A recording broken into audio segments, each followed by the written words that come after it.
Okay.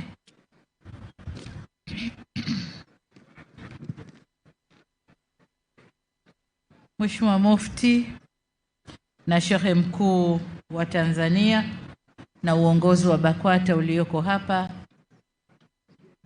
Mheshimiwa Shehe Mkuu wa Tanga wa mkoa, waheshimiwa mawaziri, washauri wa rais na ujumbe niliofuatana nao, Mheshimiwa Mkuu wa Mkoa wa Tanga, ndugu mwenyekiti na wajumbe wa bodi ya wadhamini ya Sharif Haidar Wakfu Tanga, waheshimiwa sana wazee wetu wa Tanga, ndugu viongozi wa taasisi mbalimbali za Kiislamu mlioko hapa nasi,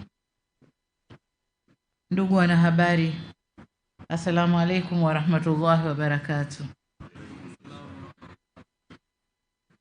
Waheshimiwa, kwanza kabisa nami niungane na wengine kumshukuru Mwenyezi Mungu kwa kutupa hatua ya kufika hapa na kufanya jambo hili lenye kheri nyingi sana. Alhamdulillah. Lakini pili, niwashukuru sana kwa kunialika nami kushiriki nanyi kwenye jambo hili la kheri. Asanteni sana.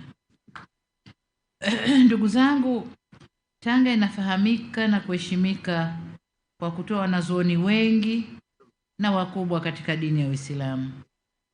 Hapa sio tu ni nyumbani kwa almarhum Sheikh Hemed bin Juma bin Hemed, aliyekuwa mufti wa Sheikh Mkuu wa kwanza wa Tanzania, bali pia ni nyumbani kwa Sheikh Mufti Mkuu wa Tanzania wa sasa, Sheikh Abubakar Zubair bin Ali bin Mbwana.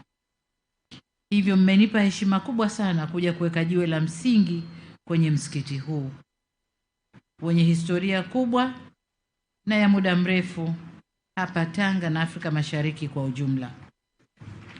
Tatu, ni washukuru sana kwa maneno mazuri mlioyasema juu ya serikali yenu na kwa dua mlioniombea leo, ambazo mmekuwa mkiniombea au mkituombea mara kwa mara, si viongozi na taifa kwa ujumla.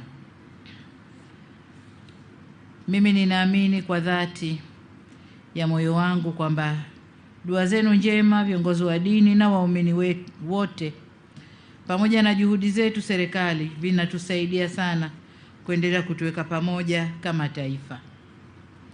Lakini ni shukrani maalum kwa wenzetu wa Lake Group kwa kujitolea kuweka nguvu zao katika ujenzi wa msikiti ambao nimeuwekea jiwe la msingi.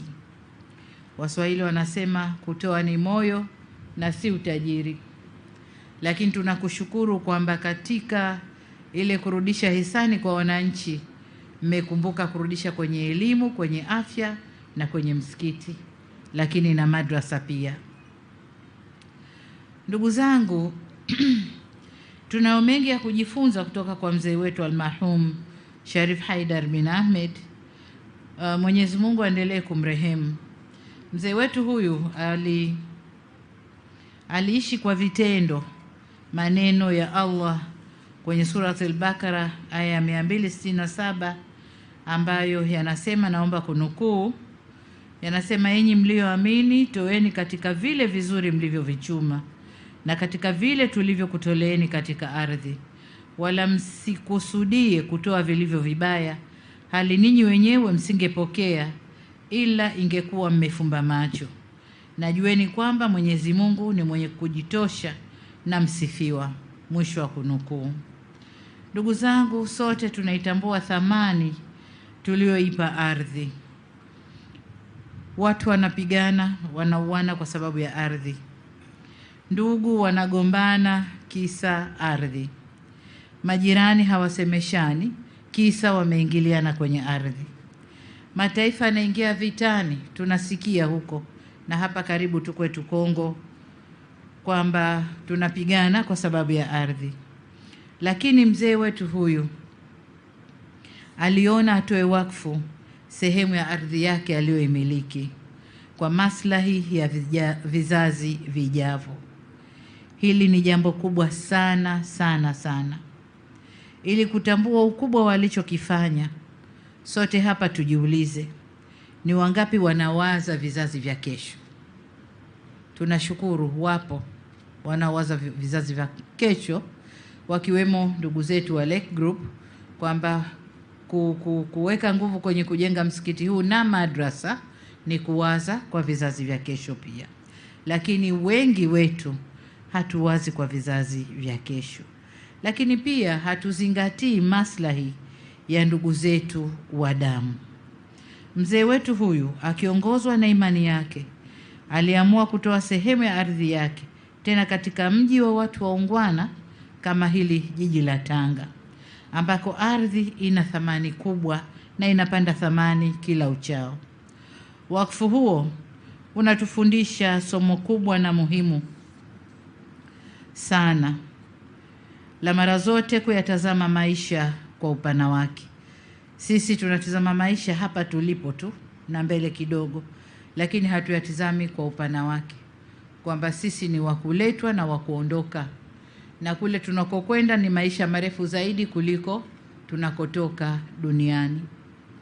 Leo hii tujiulize, ni wangapi wanakwamisha miradi mikubwa ya maendeleo, tena miradi inayowanufaisha hata wao wenyewe, basi kwa uchoyo tu wa nafsi zetu? Ni wangapi wanashikilia maeneo makubwa ya ardhi ambayo hawayaendelezi, lakini hawayaachii kwa walio tayari kuyaendeleza, achilia mbali kuyatoa wakfu. Kwa hiyo kitu alichokifanya mzee wetu almarhum Sharif Haidar bin Ahmed ni jambo kubwa mno mno. Naye naweza kusema kwamba watu wa aina ya mzee wetu huyu ni watu walioipata maana halisi ya maisha, au wazungu wanasema the true meaning of the and purpose of life, na waliokuwa na imani ya kweli kwa dini yao, na ni nadra kuwapata katika dunia ya leo. Kama alivyosema Mwenyezi Mungu kwenye aya ya 275 ya surati al-Baqara, na naomba tena ninukuu, inasema, wale wanaotoa mali zao usiku na mchana kwa siri na dhahiri wana ujira wao kwa Mola wao mlezi, wala haitakuwa hofu juu yao wala hawatahuzunika. Na sisi tunamuombea kwa Mwenyezi Mungu amrehemu na mfutie makosa yake mzee wetu huyu kwa hili jambo kubwa alilolifanya na kheri nyingine alizozifanya duniani. Ndugu zangu, mradi huu wakati napitishwa kwenye ramani na msikiti utakavyokuwa, niliuliza unagharimu kiasi gani, kaambiwa bilioni 6. Bilioni 6 ni pesa nyingi sana sana. Mimi serikalini ukiniambia nakupa bilioni 6 sasa hivi, nimeshajenga hospitali ya mkoa kama sio ya wilaya na vifaa vyake vyote tena vya kisasa, nimeshajenga tayari. Lakini bilioni 6 inakwenda kujenga nyumba hii takatifu, nyumba ya Mwenyezi Mungu, na madrasa watakayo kwenda watu kufundishwa, kuijua dini yao na mambo mengine.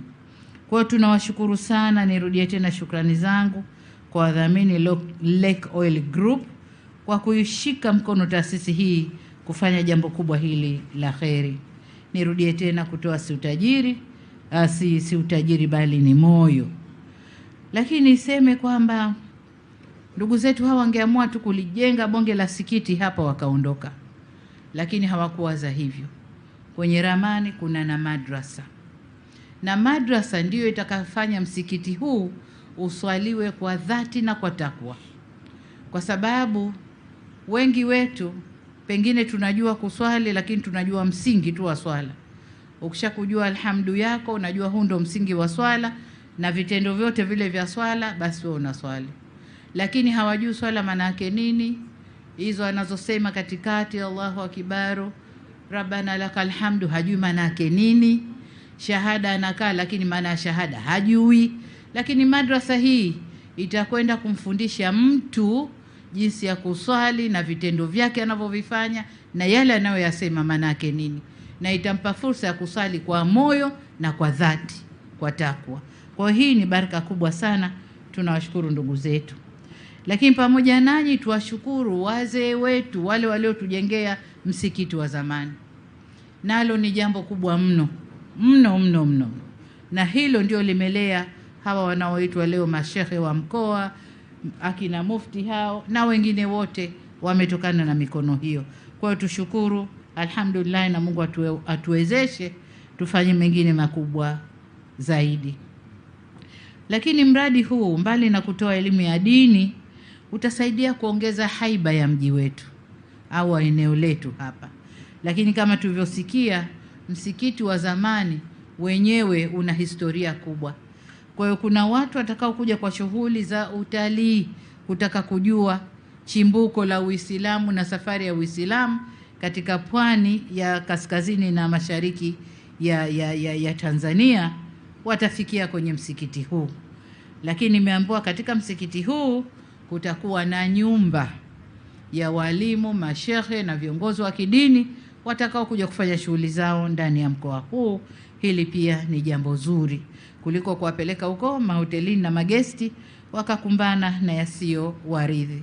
Kwa hiyo hilo nalo ni jambo zuri, nami niwapongeze sana kwa mradi mkubwa huu.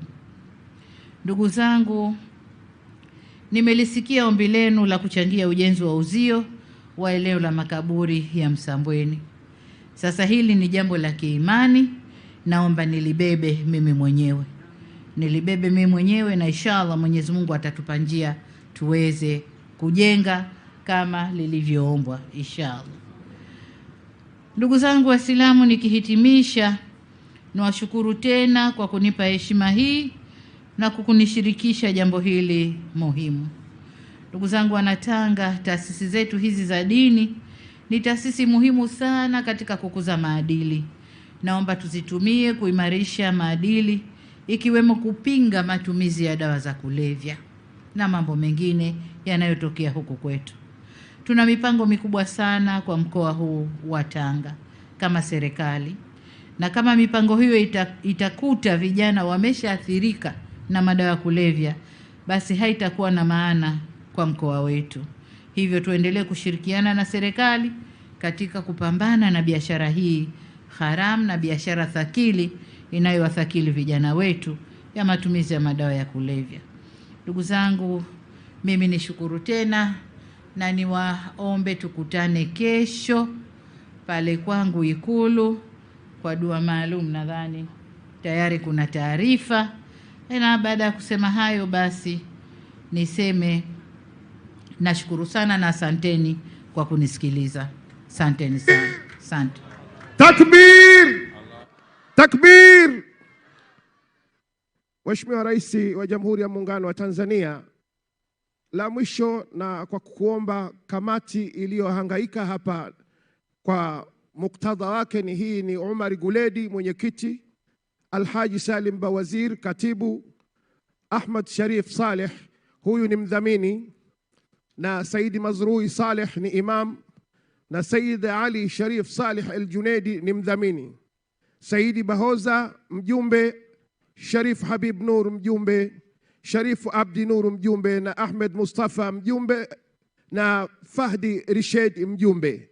Nimeona nikusomee hawa: Said Sharif Ali Saleh Al-Junaidi trustees, na mwenzake Ahmad. Mambo yakiharibika mama anzia kwa wadhamini, ndio maana nimeona nikwambie hivyo.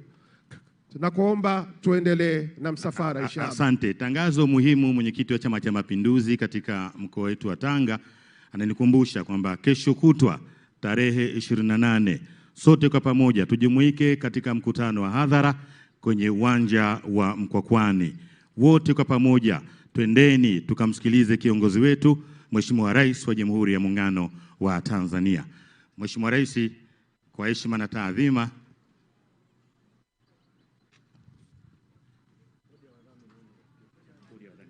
bodi ya wadhamini na imam, tunaomba kwa ajili ya picha. Bodi ya wadhamini ambao tumewataja hapa na imam, tunakuomba mje kupata picha. Haya, tufanye haraka kidogo, tumsaidie imamu. Bodi ya wadhamini iliyotajwa, twendeni tukapige picha ya kumbukumbu na Mheshimiwa Rais.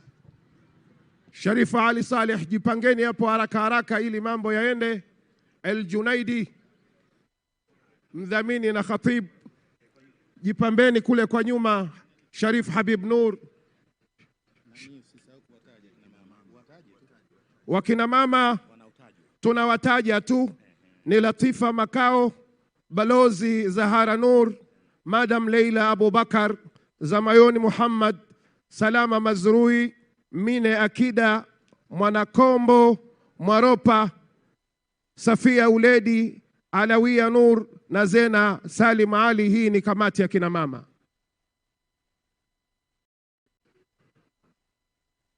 Wadhamini wanajipanga pale na wajumbe kamati kwa ajili ya picha. Tunaomba tala albadru alaina tuirudie tena upya.